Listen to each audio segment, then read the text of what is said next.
チメロとの WBO の対決もちょっと見たかったというのはあるんですけど、井上チャンピオンとしてはどうなんでしょう。実力はJune 12, 2022, magkakakwento, maligayang araw ng kalayaan sa ating mga Pilipino. Breaking news muna tayo mga kakwento. Patungkol sa interview ni Naoya Inoue sa Japan, sinagot na ni Inoue kung lalabanan ba niya si John Riel Casimero. Yan po ang nilalaman ng ating kwentuhan at si Mr. Kwento na po ang bahala dyan, kaya tara, kwentuhan na!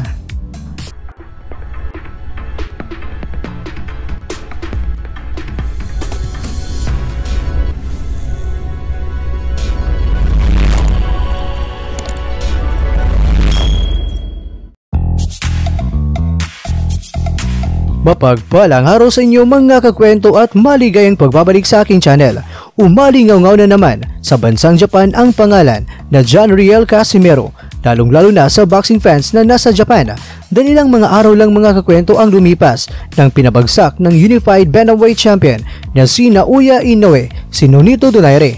Muling nanunumbalik na namang muli ang pagbulusok ng kagustuhan ng mga maraming mga boxing fans na dapat pagbibigyan ng pagkakataon na maikasa ang laban nila ni Casimero at ni Inoue. Alam naman natin na naghamon na namang muli si Casimero kay Inoue at binanatan pa niya si Inoue na sa ngayon ay nagmamadali ng maging undisputed champion dahil hindi na siya ang may hawak ngayon ng WBO Bantamweight World Title Belt.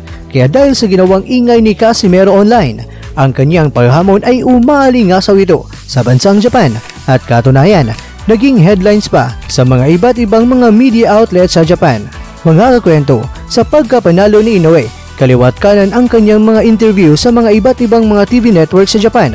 Dahil itong si Inoue kasi mga kakwento ay tinuturing nila na isang bayani sa kanilang bansa. Kaya sa interview mga kakwento, hindi nakaligtas si Inoue sa katanungan kung lalabanan ba niya si Casimero. Ating makikita dito mga kakwento na may chart na ipinapakita sila. Sa first row ito ang ating makikita. May mga iba't ibang mga boxing sanctioning bodies. May WBA o World Boxing Association, WBC o World Boxing Council, IBF o International Boxing Federation at WBO o World Boxing Organization. Sa first column mga kakwento ay ating makikita na ang kampiyon ay si Inoue at sa IBF ay tinalo ni Inoue ang kampiyon. Sa WBC naman ay makikita natin ang ating kababayan na si Donaire na unang tinalo niya ang kampiyon na si Nordino Bali. At si Donaire naman ay tinalo ni Inoue. At sa WBO ay pagmasdan nyo mga kakwento, makikita natin ang mukha ni Casimero na napalitan na ng WBO Bantamweight Champion via unanimous decision na si Paul Butler. Mga kakwento, napakaganda ang katanungan nito ni Manoy kay Inoue dahil sinabi niya na sa pang-apat na grupo ay andito ang isang napaka-interesting at annoying. Haba, talagang nakakainis daw talaga para sa kanila si Casimero. Pero sa ngayon ay napalitan na ito ni Butler. Pero ano naman daw ang masasabi ni Inoue? May chance ba na maglalaban sila ni Casimero? Dahil para sa kanila ito ay napakagandang laban o interesting. Kaya ito na ang kasagutan ni Inoue. Sa tingin daw ni Inoue, mahirap daw talaga na maikasa ang laban nila ni Casimero.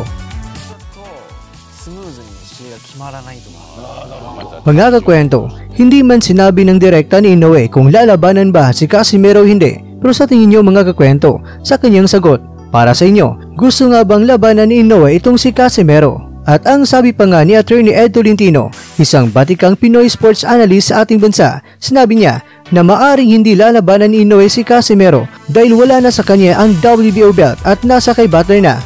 Okay lang daw sana na ang WBO belt ay hawak ngayon ni Casimero at kung hindi lalabanan ni Inoue daw, itong si Casimero ay mapuputakte sa Inoue ng mga boxing fans dahil iniiwasan nga ni Inoue itong si Casimero.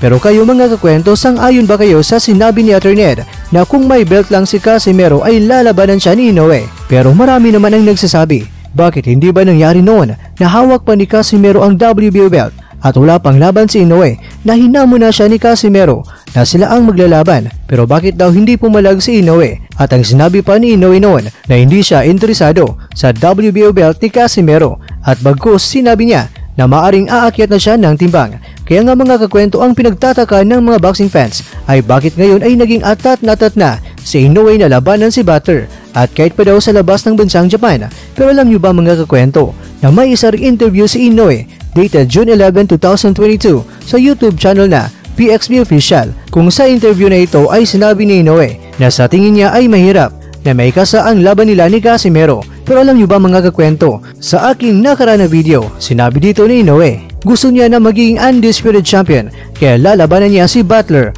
o kahit sino pa man ang may hawak ng WBO belt. Kaya ibig sabihin lang mga kakwento, natatansya na ni Inoue na baka mag-title defense pa itong si Butler bago niya lalabanan, at kung sino man ang mananalo ay lalabanan ni Inoue. Pero halimbawa na lang mga kakwento ganito, bibigyan ng mandatory fight si Butler at si Casimero ang ihahain ng WBO.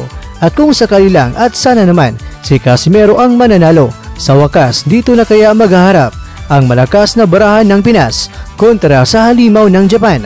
Mga kakwento, sa dalawang interviews na ating napanood ni Inoue, una ay sinabi niya na sa tingin niya ay pahirapan daw na may kasa ang laban nila. Ibig sabihin lang mga kakwento, hindi niya sinabi na hindi niya lalabanan si Casimero. Ang ginawa niyang dahilan, ang proseso daw na may kasa ang laban nila ay pahirapan.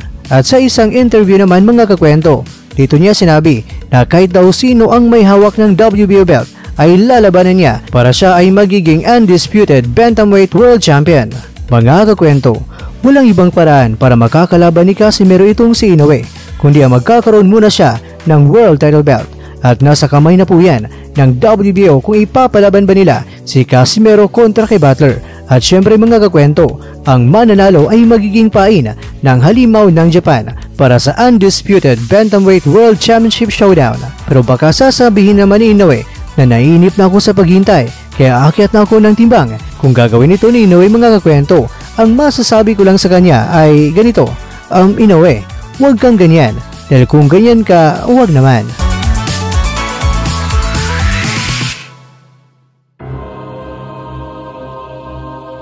Mga kakwento, ang boxing ay isang negosyo. Doon ka talaga sa mas papatok sa mga tao. Sa negosyo ay ayaw mo nang malugi, kaya doon talaga sila sa mas kikita ng malaki. Malay mo, bigla na lang ikakasa ng WBO ang Butler versus Casimero. At least mga kakwento, may tsansa na naman tayong madagdagan ang mga kampiyon ng mga Pilipino. Well, sana nga ay mangyayari ito.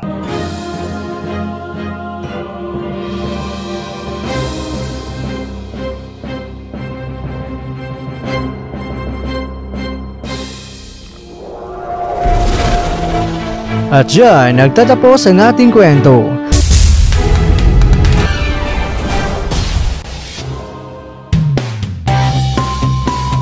Maraming salamat mga kakwento sa inyong panonood. Kung nagustuhan nyo ang kwento natin ngayon, baka pwede nyo po kong mabigyan dyan ng like. At kung hindi mo pa nagawa ito, yaba, gawin nyo na. Yo, Quadrala Street Time World Champion. So guys, please subscribe. Kwentong di pa naikwento. So ano pa hinintay nyo? Mag-subscribe na. Let's go! Boom! At syempre, bago tayo magtatapos ay shoutout muna tayo dyan kay kakwentong Delia Disipulo, kay kakwentong Nestor Jacob, kay kakwentong Luis Baneg, kay kakwentong Benz Pineda, kay kakwentong Jade Asibala, kay kakwentong Antonio Sara, kay kakwentong Birth Pain, at ikaw kakwentong nanonood ngayon, shoutout sa iyo dyan. Bueno, hanggang dito lang po muna ang ating kwentuhan at abangan nyo lang po ang ating susunod na video. At dito lang po yan sa isang channel na kung saan maaaring ito'y mga kwentong di pa na kwento sa inyo.